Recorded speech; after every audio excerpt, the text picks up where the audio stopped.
Hello and welcome. मैं हूं प्रियंका संभव और इनकम टैक्स रिटर्न से जुड़े हर सवाल का जवाब लेकर आई हूं।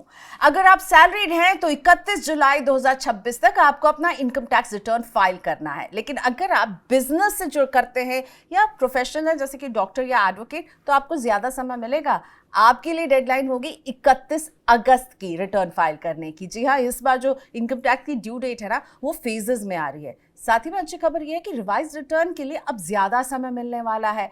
और अगर 31 मार्च तक आपने अपनी कोई डिडक्शन जो है वो आप क्लेम नहीं कर पाए, कोई इनकम नहीं बता पाए, तो क्या रिटर्न फाइल करते वक्त आप इसे बता करके रिफंड या एक्स्ट्रा टैक्स पे कर सकते हैं। और सबसे इंपॉर्टेंट, इनकम टैक्स डिपार्टमेंट इस बार ज़रा ज़्यादा स्ट्रिक्ट रहने वाला है।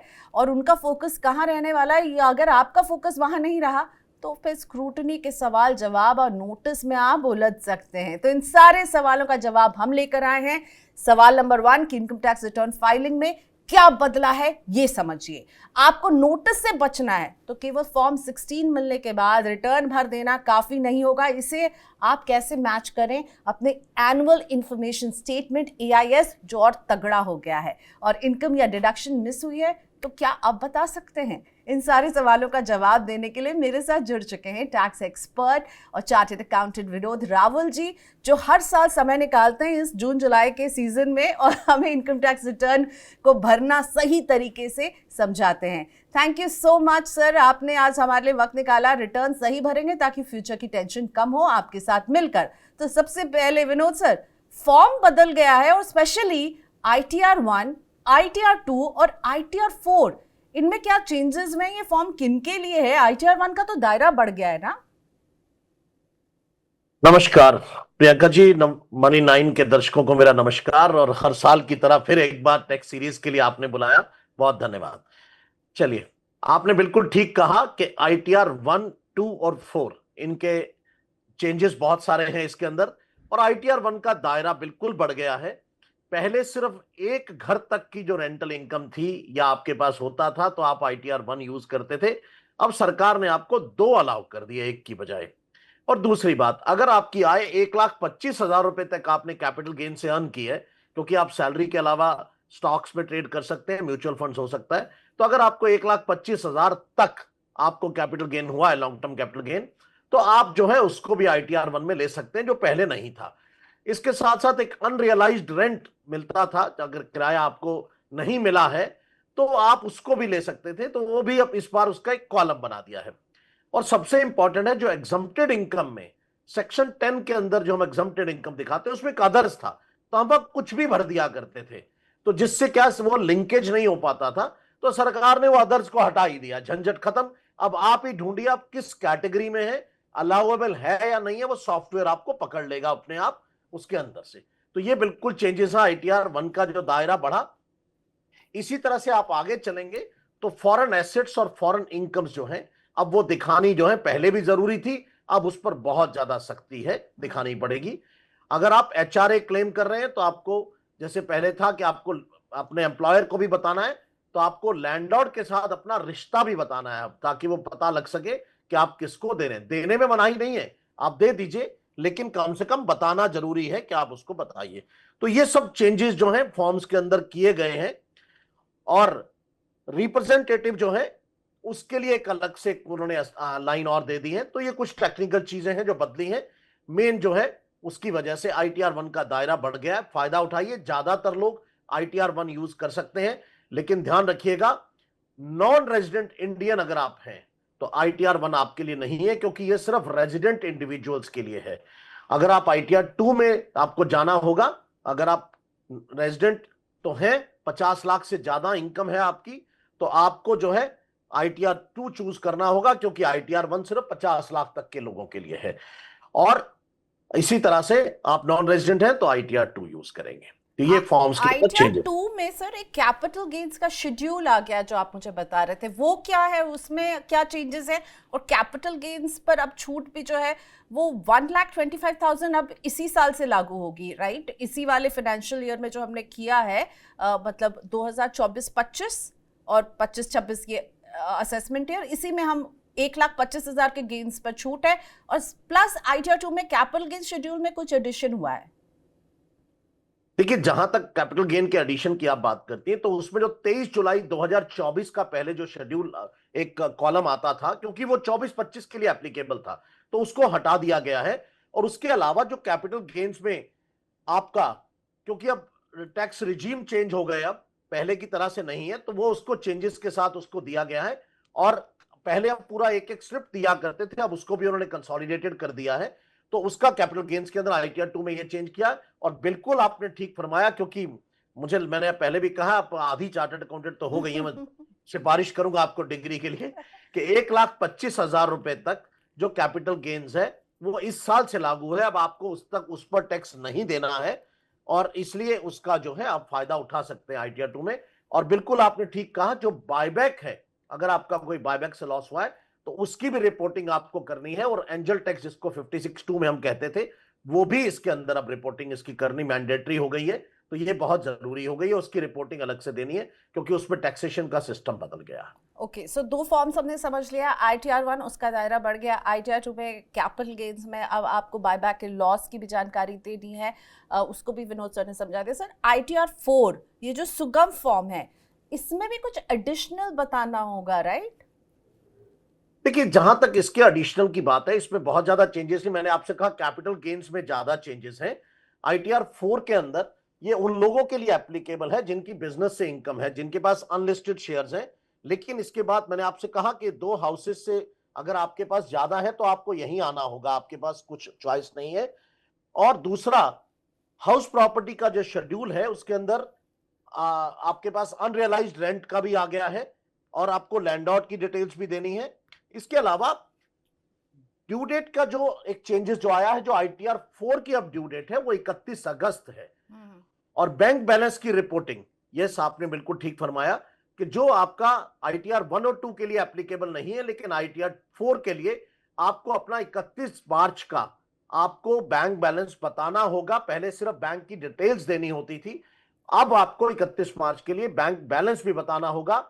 और आपके जो भी इन्वेस्टमेंट्स हैं, आपको अपने इन्वेस्टमेंट्स पूरे डिक्लेयर करने होंगे, जिससे सरकार को यह पता लग सके कि आपकी इन्वेस्टमेंट्स क्या आपकी इनकम के साथ मैच करती हैं या नहीं करती हैं। तो ये रिपोर्टिंग जो है वो मैंडेटरी कर दी गई है। अच्छा विनोद सर, थोड़ा सा इसको एक्सप्लेन कीजिए। आपने बोली एक बात, वो अनरियलाइज रेंट वाली, यानी वो रेंट जो मुझे नहीं मिला, यानी मेरा घर है दूसरा जो मैं रेंट पर नहीं चढ़ा पाई हूँ, तो वो अनरियलाइज रेंट जो है वो मेंशन करना है मुझको। नहीं, मेरा ख्याल है इसमें दूसरी तरह से है कि मैंने अगर अपनी प्रॉपर्टी रेंट पर दी हुई है और मुझे वहां से रेंट नहीं मिला है, ओके, पर्टिकुलरली मुझे रिकवरी नहीं हुई है, तो उसके लिए जो है मुझे मेरा अनरियलाइज्ड रेंट है। आप जिसकी बात कर रही हैं वो एक खाली घर की बात कर रहे हैं, जो मेरी प्रॉपर्टी खाली पड़ी हुई है और मुझे उससे कोई रेंट किसी किस्म का नहीं मिल रहा है। तो उसके लिए भी सरकार ने अब आपको 2 घर अलाउ कर दिए हैं। आपका कुछ हद तक उसके साथ कनेक्ट ठीक हो सकता है कि अब 2 घर ऐसे हैं जिन पर आपको किसी तरह का सरकार को डीम्ड रेंट देने की जरूरत नहीं है। वो डीम्ड रेंट के लिए है। अभी हम अनरियलाइज्ड रेंट की बात कर रहे हैं कि मान लीजिए आपने 12 महीने के लिए रेंट दिया, लेकिन आपको रेंट मिला सिर्फ 6 महीने का ही है, 6 महीने का पेंडिंग है किसी वजह से। तो आप उसको दिखा सकते हैं कि मुझे मिला नहीं है, आप क्लेम कर सकते हैं। जब मिल जाएगा तो आप उस पर टैक्स दे देंगे। ओके, अब आते हैं कि न्यू टैक्स रिजीम जो है वो डिफॉल्ट रिजीम है, यानी बाय डिफॉल्ट माना जाएगा कि आप जब तक ऑप्ट आउट नहीं कर रहे हैं कि मैं ओल्ड टैक्स रिजीम से अपना रिटर्न फाइल कर रहा हूं, तब तक आपको माना जाएगा कि सभी लोग न्यू टैक्स रिजीम में ही फाइल कर रहे हैं। लेकिन अगर आप ऑप्ट आउट कर रहे हैं तो ये फॉर्म 10IEA, इसका क्या पंगा है? ये भर के देना है और इसमें क्या बताना है विनोद सर? देखिए, आपको इसलिए इसका एहसास नहीं हुआ क्योंकि ये सैलरी और पेंशन वालों के लिए अप्लाई नहीं होता है। तो इसलिए आपको इसका एहसास नहीं आया। ये फॉर्म पहले से था, लेकिन वो क्योंकि डिफॉल्ट टैक्स रिजीम पहले हम ओल्ड को लेते थे, न्यू टैक्स रिजीम नहीं होता था, तो ज्यादा फील नहीं होता था। लेकिन अब अगर आप डिफॉल्ट टैक्स रिजीम अब न्यू कर दिया गया है, अगर एक बिजनेस की कैटेगरी के लोगों को इससे बाहर आना है, सपोज उनको लगता है कि मेरा ओल्ड टैक्स रिजीम में टैक्स कम बनता है, तो उनको ये फॉर्म भर करके उस रिजीम से बाहर आना होगा। जबकि सैलरी वालों को सिर्फ टिक करने से काम चल जाएगा फॉर्म के अंदर कि I want to opt this. और दूसरी बात, जो बिजनेस के लोग हैं जिनको टैक्स रिजीम से अगर बाहर आना है, तो उनको जीवन में सिर्फ एक ही बार अलाउड है बाहर आना और जाना। लेकिन जबकि सैलरी क्लास को एक छूट मिली हुई है कि वो जितनी बार चाहें उतनी बार आ जा सकते हैं, उनको किसी तरह की कोई दिक्कत नहीं है। वो इस फॉर्म को बड़ी आसानी से भर सकते हैं। हालांकि फॉर्म में कोई मुश्किल कुछ नहीं है। आपको अपना पैन नंबर देना है, असेसमेंट ईयर देना है और आपको ऑप्ट आउट के लिए टिक आउट करना है। क्या क्या आप पहली बार कर रहे हैं या पहले कर चुके हैं, तो ये आपका री एंट्रिंग का एक बटन उसके अंदर क्लिक करना है आपको, तो आप उसके अंदर जा सकते हैं। तो मैंने आपको बताया कि सैलरी में आपको कुछ नहीं करना, तो अभी हम ITR 1 और 2 की आज बात करते हैं, तो उनको ज्यादा चिंता करने की जरूरत नहीं है। पर अगर कुछ व्यापार के लोग इसको सुन रहे हैं आज हमारे कार्यक्रम को, तो उनके लिए ये फॉर्म 10 IEA भरना बहुत जरूरी है। तो इसको भरे बिना अगर वो ऑप्ट आउट करेंगे तो उनको अलाउ नहीं किया जाएगा और उनको टैक्स ज्यादा देना पड़ जाएगा उसी टैक्स रिजिम में जो डिफॉल्ट न्यू है। विनोद से जो प्रीफिल डेटा है, अब हमें प्रीफिल डेटा मिलने वाला है इस बार, तो ITR फॉर्म जो है ये इससे अब हमें अपनी डिटेल्स ज़्यादा डालने की ज़रूरत नहीं पड़ेगी। प्रीफिल डेटा कितना स्ट्रांगली फिल होकर आने वाला है चेक करने की तो ज़रूरत पड़ेगी, और अगर कुछ गलती हुई तो क्या करें? प्रीफिल डेटा कैसा रहेगा जब आप अपना रिटर्न भरने जाएंगे? तो प्रियंका जी, सबसे बड़ी मुश्किल यह है कि प्रीफिल डाटा में डर ये लगता है कि अगर आपने उसको करेक्ट मान लिया और वो करेक्ट नहीं हुआ तो मुश्किल तो आप ही के लिए खड़े होने वाली है। तो जो भी प्रीफिल डाटा है, सरकार थोड़ा सा काम को आसान करने जा रही है, क्योंकि सरकार के पास रिपोर्टिंग्स आती हैं डिफरेंट सेगमेंट से। आप और मैं जानते हैं कि उनको बैंक से रिपोर्ट आती है, स्टॉक एक्सचेंज से आती है, स्टॉक ब्रोकर से आती है, जो एनुअल टैक्स रिटर्न फाइल करते हैं, जो हमारे डिडक्टर्स है या जिनके साथ हम ट्रांजेक्शन्स करते हैं, जैसे प्रॉपर्टी की ट्रांजेक्शन सब रजिस्ट्रार के यहां से आती है जहां हम सेल डीड कराते हैं। इसी तरह से जहां जहां भी हम करते हैं, तो अभी तक जो डाटा आता था वो TDS का डाटा प्रीफिल्ड में आता था, मींस 26 AS से जो डाटा इंपोर्ट होता था अभी तक वो आता था। लेकिन इस बार से सरकार ने AIS का डाटा, AIS/TIS जिसको कहते हैं, मैनुअल इंफॉर्मेशन स्टेटमेंट, और आपका डिटेल्ड वाला ट्रांजेक्शनल जो है, उससे जो डाटा आएगा वो भी प्रीफिल्ड में आ जाएगा। पर बहुत ध्यान से कीजिएगा, क्योंकि जो AIS से डाटा आता है वो जरूरी नहीं है कि वो सारे का सारा टैक्सेबल हो। मैं आपको एग्जांपल देता हूं कि अगर मैंने 10 लाख रुपए तक फॉरेन रेमिटेंस किया है, तो मेरा ना तो TCS कटता है, लेकिन मेरा बैंक रिपोर्ट करता है मेरे पैन नंबर पर। इसी तरह से मैं सब रजिस्ट्रार से प्रॉपर्टी की रजिस्ट्री कराता हूं, तो वहां से रिपोर्टिंग होती है, बैंक से मेरे इंटरेस्ट की रिपोर्टिंग होती है।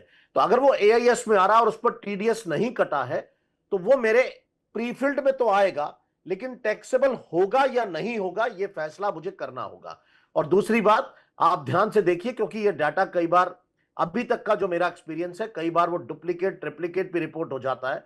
जैसे प्रॉपर्टी के केस में आपने पेमेंट लिया तो रिसीट ऑफ अमाउंट के अंदर भी आ जाएगा, प्रॉपर्टी की सेल डीड कराई तो सेल डीड से भी आ जाता है, और तीसरा अगर TDS कटा तो 26 AS से भी आता है। तो जब तीनों जगह से देख करके आएगा तो वो 3 बार एंट्री रिपोर्ट होगी।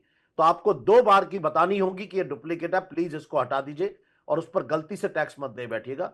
तो बहुत ध्यान रखने की जरूरत है, एक एक एंट्री को ध्यान से देखिए। हालांकि सरकार आपको प्लेटर में दे रही है, प्लेट में डाल करके, कि आप डाटा हमारे पास है, तो उसको रिकंसाइल जरूर कर लीजिए, क्योंकि अगर आपने कोई गलती की तो आपके लिए बहुत मुश्किल हो जाएगी। तो विनोद सर, आपकी बातों से तो लग रहा है कि यानी खुद अगर कोई ITR भरना चाहेगा तो ये बड़ा पेचीदा हो सकता है, यानी हमें आपके जैसे एक्सपर्ट की मदद लेनी ही पड़ेगी। खुद भर सकती हूँ क्या? क्योंकि अब यहाँ मैच करो वहां मैच करो, इसमें तो कंफ्यूजन और गलती होने के चांसेस बहुत ज्यादा हो जाएंगे। देखिए, इसमें कोई दो राय नहीं है कि प्रोफेशनल्स अपना काम करते हैं, उनको अपने काम का, हर एक का अपना एक्सपीरियंस है। अब कल मैं एंकरिंग करूंगा तो जैसे ही करूंगा आप सोच सकते हैं आपका चैनल जल्दी बंद करा दूंगा, मैं इस काम के लिए परफेक्ट हूं। तो आप अपना काम कर सकती हैं, मैं मेरा कर सकता हूं, इसमें कोई दो राय नहीं है। लेकिन सरकार इसके लिए छूट देती है कि अगर आप कॉन्फिडेंट हैं, आपको लगता है कि मेरी कोई गलती नहीं है और मैं ठीक कर रहा हूं, तो आप फाइल कर सकते हैं, कोई जरूरत नहीं है। आप पैसे बचा सकते हैं, क्योंकि प्रोफेशनल तो अपने मेहनत के लिए काम करेगा तो उसके लिए वो चार्ज करता है। तो आप कोशिश कीजिए, मेरे ख्याल से, क्योंकि अल्टीमेटली डाटा आपका है, जिसको भी करना है वो आपको सजेस्ट कर सकता है। लेकिन जिस भी प्रोफेशनल से कराएं, मुझे लगता है आपको उसका भी एक्यूमेंट चेक करना चाहिए कि क्या वो भी उतना इक्विप्ड है या नहीं है। तो अगर 3 जगह से मुझे डेटा चेक करना है, ठीक है, एक जो मेरे प्रीफिल्ड फॉर्म में लिखा होगा, एक जो अगर मैं सैलरी हूँ तो मुझे 26 नहीं माफ़ कीजिएगा फॉर्म 16 भी मिल रहा होगा, एक ये एनुअल इंफॉर्मेशन स्टेटमेंट हो गई, एक TIS भी है कुछ, तो यहाँ 26 AS भी है, तो सबसे मैच करना होगा। और कुछ गड़बड़ी हुई तो क्या होगा? मतलब मैं रिटर्न भरूंगी तो वो ऑटोमेटिकली ठीक हो जाएगा, वहाँ राइट डेटा भर दूंगी तो चल जाएगा? ये सॉर्ट आउट कैसे होगा अगर मान लीजिए मिसमैच है तो? नहीं, देखिए, उसमें वो कॉलम देते हैं आपको, आप उनको कंप्लायंस पोर्टल पर जाकर के आपको करेक्शन देनी होती है कि करेक्ट डाटा क्या है। आपने जो जो उधर से आ रहा है, डाउनलोड हो रहा है, आप उसको कंपेयर करेंगे। अगर वो आपके बैंक स्टेटमेंट के साथ या आपके बैंक के इंटरेस्ट सर्टिफिकेट के साथ या डिविडेंड के साथ मैच करता है तो आप कह सकते हैं कि आप हमारा दोनों का ठीक है। लेकिन अगर कुछ उसमें आपको लगता है गड़बड़ है तो बिल्कुल एडिटेबल है, आप उसको ठीक कर सकते हैं और आप अपना डाटा वही फिल कीजिए जो करेक्ट है। बट प्लीज कॉन्फिडेंट हो जाइए, क्योंकि सरकार भी बिना किसी वजह के आपको नहीं देती है, तो देखने की जरूरत जरूर है। तो मिलाइए जरूर, रिकंसाइल कीजिए। बिल्कुल आपने ठीक कहा, आपका फॉर्म 16 भी आपको चेक करना है, 16 से 26 एएस को चेक करना है, उसके बाद एनुअल इंफॉर्मेशन स्टेटमेंट और ट्रांजैक्शन स्टेटमेंट को भी चेक करना है, और उसके बाद एक्चुअल भी आपको चेक करना है। जरूरी नहीं है कि इन्हीं से हो, एक्चुअल डाटा तो आपके पास है, इनकम तो आपके पास आई है, तो आपकी बैंक स्टेटमेंट, बैंक पासबुक, जहां वो पैसा आ रहा है या एक्रू हो रहा है, एफडीआर का डाटा एक्रू होता है, तो आपको वहां से मिलाने की जरूरत है। तो कोई मुश्किल नहीं है, हर साल सब लोग करते हैं, हम लोग इसी काम को करते हैं। एक हवन कुंड है, देश के लिए हमको करना पड़ता है, तो मुझे लगता है हमें करना ही चाहिए। तो बिल्कुल सही से टैक्स दीजिए, अच्छा बी कंप्लायंट और टाइम से टैक्स दीजिए, कोई सरकार किसी तरह की कोई दिक्कत नहीं करती है। हाँ, लेकिन गलती होती है तो आपके पास एक रिवीजन का भी टाइम मिलता है, हम आगे बात करेंगे उस पर, तो आप उसको रिवाइज कर सकते हैं, पर गलती करिए ही ना तो बहुत अच्छी बात है। अब जो सबसे बड़ा सवाल, नया टैक्स रिजीम या पुराना टैक्स रिजीम, इसे सिलेक्ट करने का कोई मंत्र विनोद जी, कि जब मैं जाऊं रिटर्न भरने के लिए तो मैं क्या देखूं, कोई मंत्र देना चाहेंगे? अब तो मुझे लग रहा है ऑलमोस्ट 80% लोग अब न्यू टैक्स रिजीम का इस्तेमाल कर रहे हैं। नहीं, आपने शायद नंबर कम बताया, 80 नहीं है, ये नंबर और ज्यादा बढ़ गया। अब सिर्फ 5-7% लोग रह गए हैं ओल्ड टैक्स रिजीम में, ज्यादातर न्यू टैक्स रिजीम में चले गए हैं। मैं हमेशा से कहता हूं ब्लू आइड बेबी ये था गवर्नमेंट का, और उसको वो इसी में रहना चाहती है, उन्होंने नहीं चेंज किया इसको, तो न्यू टैक्स रिजिम में है।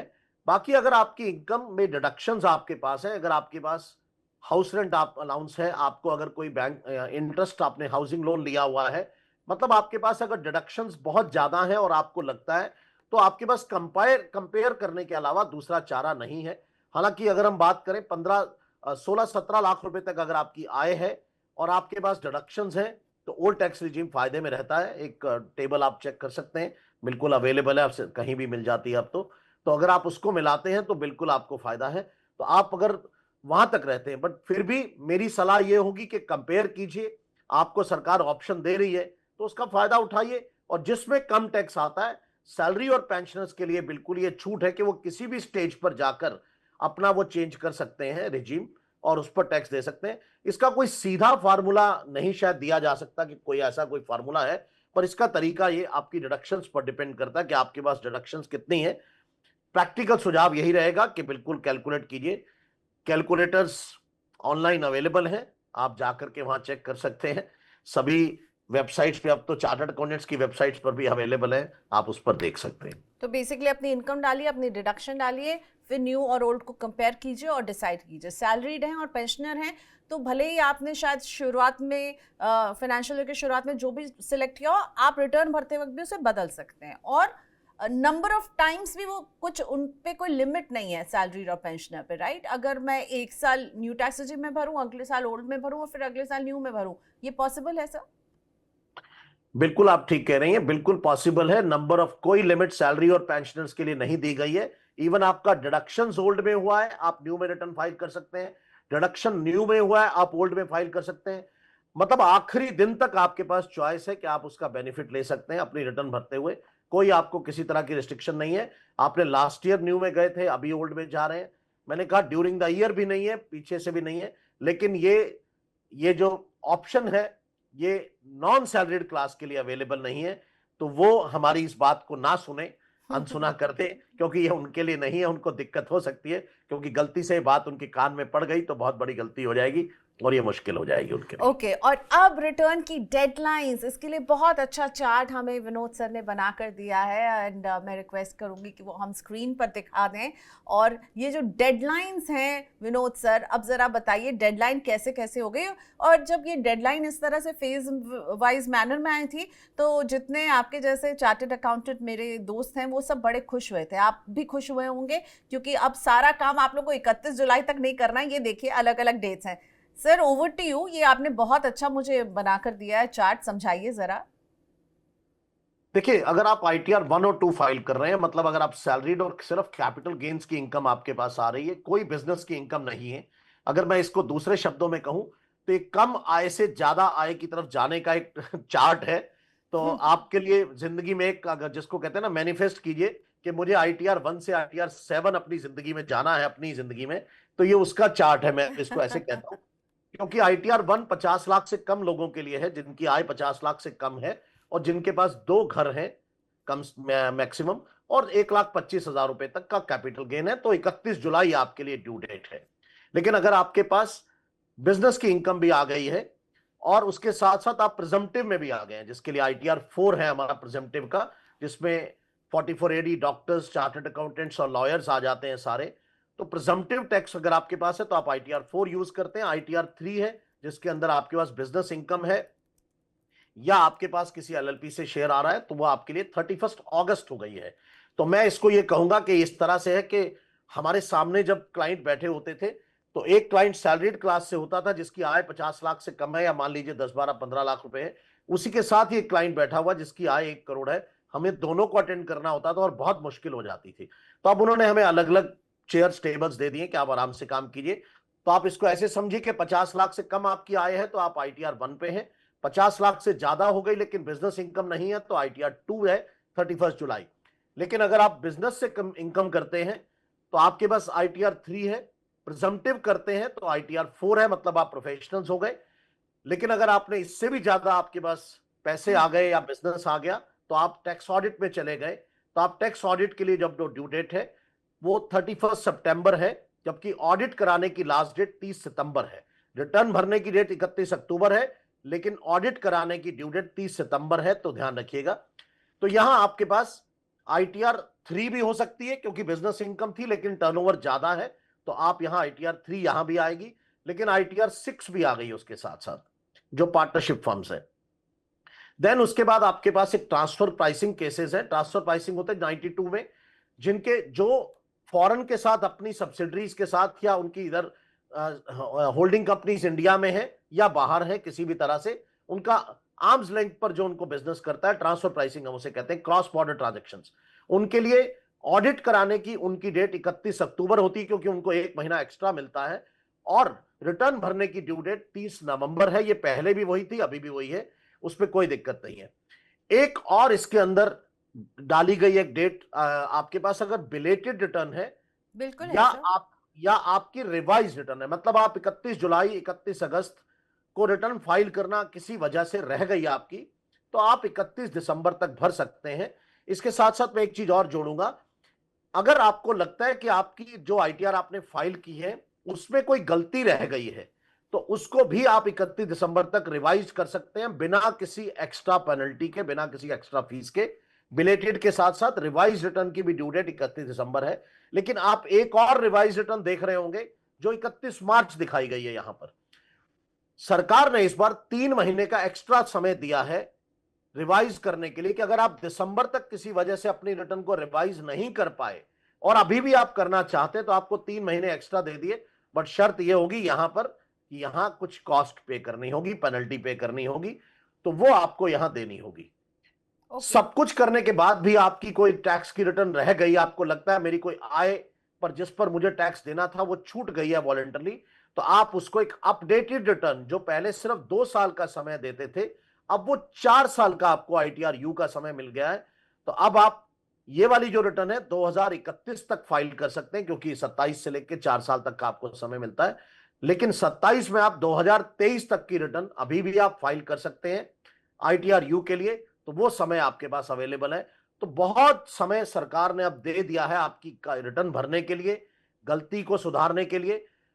लेकिन ITR U के साथ अगर आप 1 साल रिटर्न लेट करते हैं तो 25% टैक्स देना होगा, अगर आप 2 साल लेट करते हैं तो 50% देना होगा, और अगर आप 3 साल लेट करते हैं तो 60% देना होगा, और अगर आप 4 साल लेट करते हैं तो 70% देना होगा। ठीक है, तो ये आपकी जो स्क्रीन पर जो है ये 2 साल तक का समय है, आप टाइम इसको 2 साल में काउंट कीजिएगा। और 2 साल और अभी बढ़ गए हैं तो उसका भी जरा फायदा आप ले सकते हैं, थोड़ा सा जेब और ढीली करनी पड़ेगी। यस, वही मैं कह रही थी, it comes with a cost.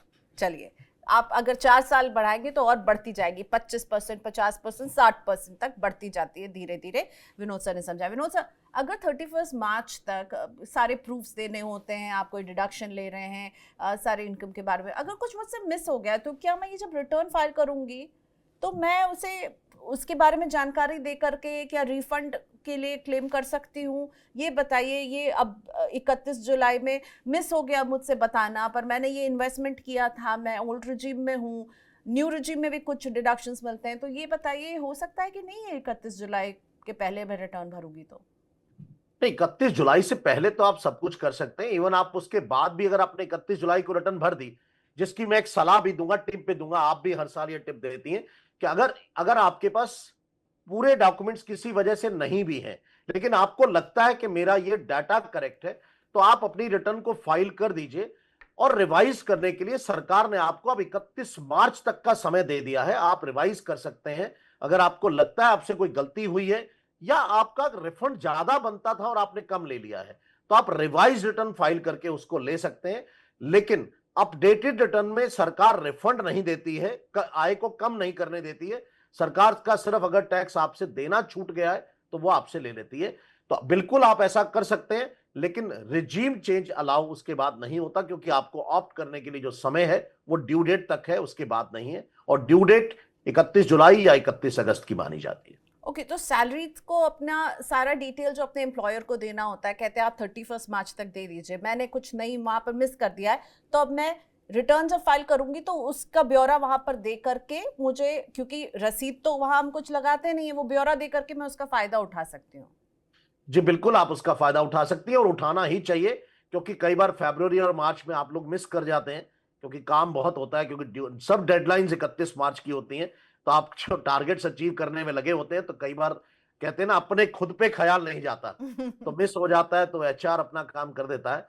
तो आप बिल्कुल अपना रिटर्न भरते हुए उसका क्लेम कर सकते हैं, आपको किसी तरह का सोचने की जरूरत नहीं है, सरकार आपको बिल्कुल रिफंड देती है उसका। अच्छा, नोटिस कब आ सकता है, स्क्रूटनी कब हो सकती है, इससे मैं कैसे बचूं? क्या अब वो फॉरेन इनकम, अब सैलरी और पेंशनर्स की कितनी ही फॉरेन इनकम होगी, लेकिन फॉरेन कंप्लायंस को लेकर के काफी सरकार सख्त भी नजर आ रही है। नोटिस और स्क्रूटनी से अगर मुझे बचना है तो क्या करूं मैं?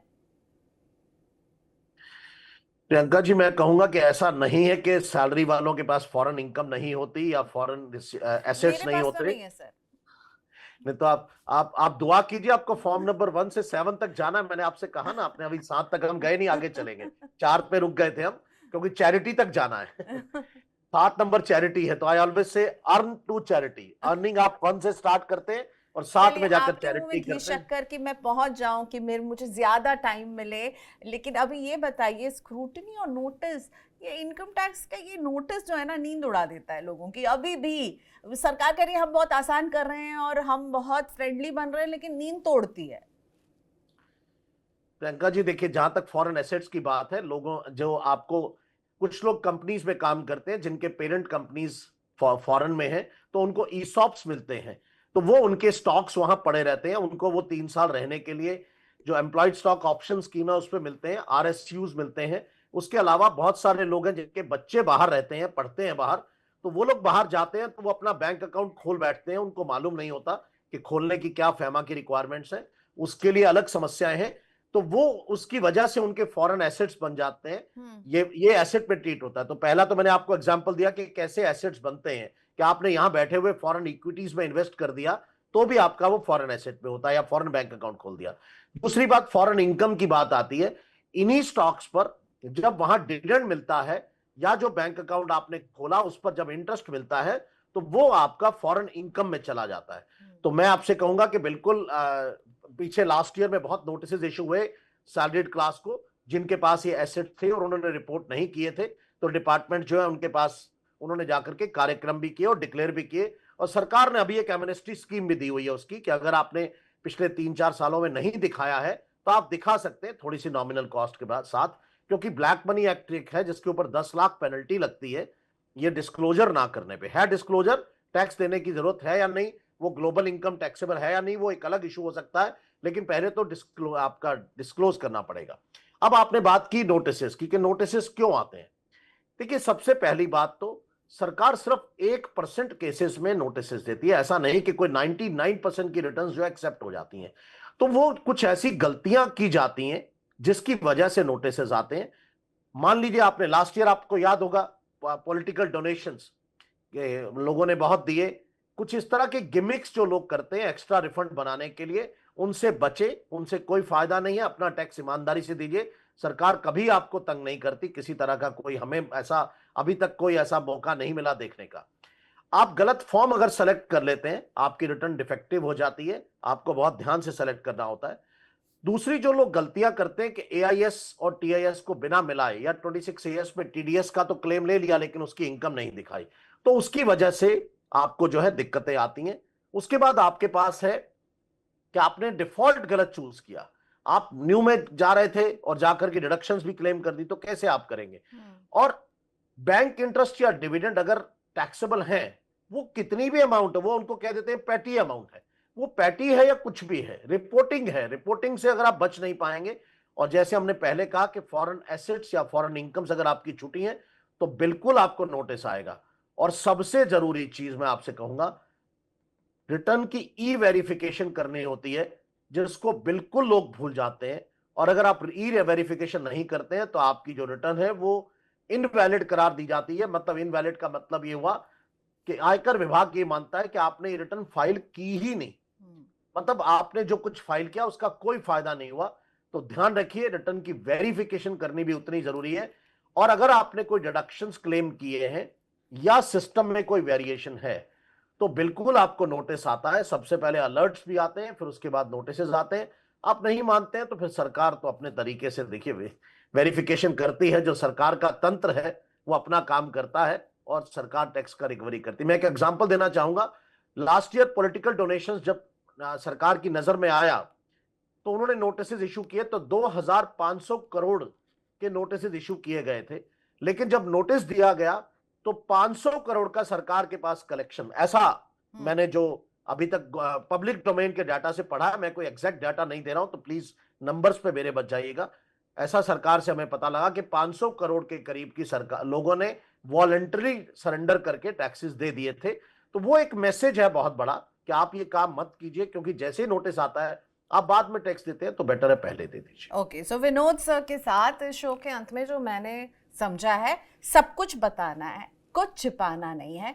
सारे डॉक्यूमेंट्स की मैचिंग कीजिए। फॉर्म 16, फॉर्म 26AS, AIS, जो मिसमैच दिख रहा है, कहीं अगर आपने कुछ ऐसी चीज़ क्लेम कर ली है जो शायद आपको नहीं करनी चाहिए थी, उसके बारे में बताइए। आप अगर बहुत ज़्यादा कुछ आपने खर्चा किया और आपको लग रहा है सरकार को नहीं पता चलेगा, तो भैया अब सब जगह नज़र है सरकार के पास, ठीक है, वो पूरे आप पर नज़र रखे हुई है। Alright Vinod sir, thank you so much. आज हमने जो है इस सीरीज़ में पहला शो तो कर दिया है। अब मैं कहूँगी कि विनोद सर से कुछ जो आपके सवाल हो वो कमेंट बॉक्स में लिखते जाइए। अगले हफ्ते विनोद सर को फिर लेकर आते हैं, उनके भी जवाब देंगे, ठीक है। विनोद सर, कुछ आप ऐड करना चाहेंगे या क्लोज करें आज का शो? कोई बात जो मुझसे छूट गई हो, जो आपसे छूट गई हो? मैं सिर्फ इतना ही कहना चाहूंगा कि टैक्स को जो है बिल्कुल ईमानदारी से पे कीजिए, किसी तरह की कोई दिक्कत नहीं है, कंफर्टेबली कवर आपने पूरा कर दिया। ओके, और ITR-V रिटर्न फाइल करने के बाद ITR वेरिफिकेशन, ये बहुत ज़रूरी है, इसको नहीं भूलना है। तो ऐसे ही अगर आपको लग रहा है कुछ आप भूल रहे हैं, कुछ मिस कर रहे हैं, तो अपने क्वेश्चन कमेंट बॉक्स में लिख दीजिएगा हमारे इस वीडियो के ठीक नीचे। थैंक यू विनोद सर, आज आपने वक्त निकाला। Thank you very much. Okay, so साफ तौर पर ITR भरने की तैयारी अब शुरू हो चुकी है। अगर आप सैलरीड हैं तो फॉर्म 16 आ चुका होगा या आने वाला होगा, और उसको मिलने के बाद अगर आपको लग रहा है कि ये क्या हो गया, मुझे इसको समझ में नहीं आ रहा, तो जो समझ में नहीं आ रहा कमेंट बॉक्स में लिख दीजिए, हम उसका जवाब लेकर आएंगे। आज के लिए इतना ही, बाय बाय।